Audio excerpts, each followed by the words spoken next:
Most woodworkers think of a joiner as a tool for creating a straight edge or flattening the face of a board. But a joiner is also useful for another task, and that's cutting rabbets.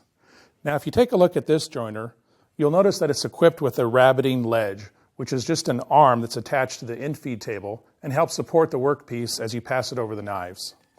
Cutting rabbets on a joiner is a very simple process. In fact, there's only 3 steps involved. The first step is to remove the cutter head guard.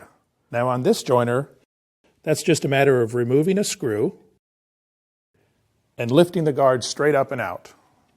The next step is to adjust the joiner fence to control the width of the rabbet. In this case, I want to make a 1/2 inch wide rabbet, so I simply slide the fence over and measure the distance from the end of the knives to the fence with a ruler.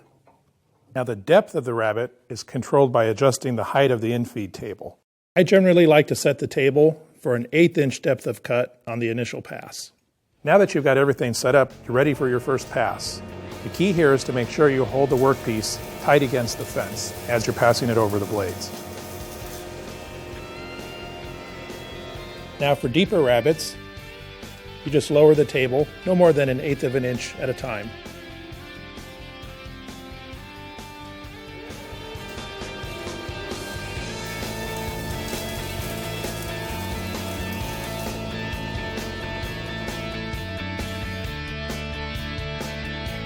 Now here's why I like to use a joiner for cutting rabbets.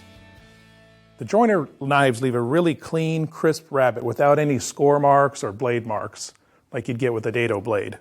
And the best part of all, you don't have to waste any time at your table saw switching out from a regular blade to a dado blade just to cut a rabbet and switching back again.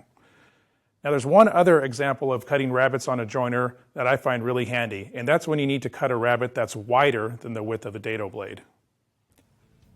Setting up a joiner for cutting a wide rabbet really isn't much different than setting it up for cutting a narrow rabbet. You start by moving the fence to control the width of the rabbet. Then adjust the infeed table to control the depth of the rabbet. The key difference here is that the workpiece will be lying flat instead of on edge. And you'll want to use a couple of push pads to make sure that the workpiece maintains firm contact with the table.